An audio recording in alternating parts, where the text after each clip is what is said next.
Olá, bem-vindo, bem-vinda a mais um programa do canal Em Gotas em Vídeo. Hoje nós vamos falar sobre cultura brasileira. Como a cultura brasileira gera no mercado oportunidades ou cria ameaças para uma empresa? Qual é a diferença de uma empresa estar operando no mercado brasileiro ou no mercado de um outro país? Como sempre, o programa gera uma pergunta. E a pergunta de hoje é: que oportunidades e que ameaças a cultura brasileira traz ao mercado? Vamos descobrir isso na sessão de hoje? Bom programa! Para que a gente possa responder à pergunta do programa de hoje, que ameaças e oportunidades a cultura brasileira traz ao mercado? Primeiro, é preciso entender que o Brasil é hoje um dos países no mundo mais difíceis de se fazer negócio, fruto da enorme burocracia, dos impostos impeditivos e de várias leis que afastam o desenvolvimento em nome do ambiente social. Do ponto de vista cultural, uma empresa operando no mercado brasileiro sofre efeitos de uma cultura ímpar, que, quando bem compreendida em sua diversidade institucional e comportamental, credencia a empresa a operar satisfatoriamente em vários outros mercados no mundo. Ou seja, o mercado brasileiro tornou-se uma espécie de música New York, New York para os negócios. If I can make it there, I will make it everywhere. Traduzindo, se posso fazer lá, farei em qualquer lugar. Para entender melhor o comportamento dos profissionais desse mercado, é necessário conhecer características culturais que auxiliam e outras que dificultam as operações de uma organização no Brasil. De acordo com Motas e Caldas, no seu livro de 2003, e com Hofstede, no seu livro de 2001, numa análise organizacional, dentro do contexto cultural brasileiro, encontram-se as seguintes características desse povo ambíguo e plural. Primeiro, vamos falar das características interessantes que geram as oportunidades para a empresa. A primeira delas é flexibilidade e adaptabilidade.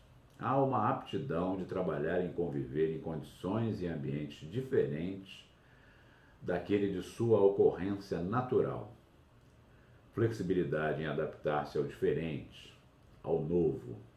Em segundo lugar, a sociedade está baseada nas relações culturais. Ou seja, na sociedade brasileira, a malha de relações tem mais importância que o indivíduo, criando assim a possibilidade de maior proximidade ao centro de poder de um grupo. Em terceiro lugar, uma aversão à incerteza. Esta versão procura reduzir a níveis mínimos as situações ambíguas e aumentar a duração da relação organização-membro. Em quarto lugar, a orientação é de longo prazo. Quero dizer, as pessoas dão valor às orientações de longo prazo, pois esta é uma forma de evitar mudanças inesperadas. Apesar de não conhecerem os métodos que levam às orientações acuradas de longo prazo. Não se entende muito bem como funciona uma metodologia de planejamento estratégico, mas são muito bem-vindas as orientações de longo prazo.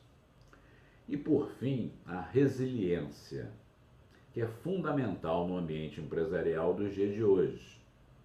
Resiliência é a capacidade de suportar a pressão de situações adversas.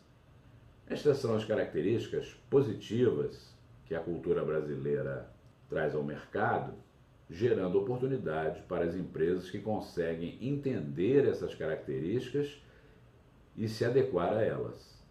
Por outro lado, existem algumas características preocupantes que propiciam ameaças às organizações. Vamos conhecê-las.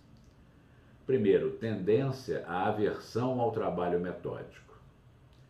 A dissociação das ferramentas metodológicas do cotidiano do trabalho sob a alegação de que a teoria na prática é outra, dificulta o alcance dos resultados positivos repetidos no longo prazo. Segunda característica preocupante, o paternalismo.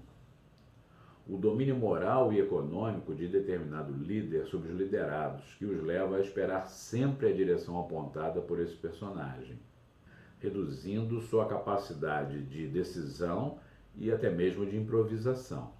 Terceiro, tendência à centralização do poder dentro dos grupos sociais. A falta de confiança de que as pessoas conseguirão fazer sua parte causa um excessivo desgaste ao líder, além de prejudicar a confiança e a capacidade de tomada de decisão dos liderados.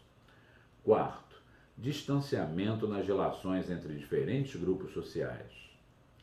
A falta de mecanismos de aproximação das diversas camadas sociais compromete a pluralidade de perfis atuando sinergicamente sobre determinado problema social ou empresarial. E, por fim, a passividade e aceitação dos grupos menos favorecidos. Há um excessivo respeito à hierarquia, criando inclusive uma graduação social, o que causa uma dependência de movimentos de cima para baixo nos grupos sociais.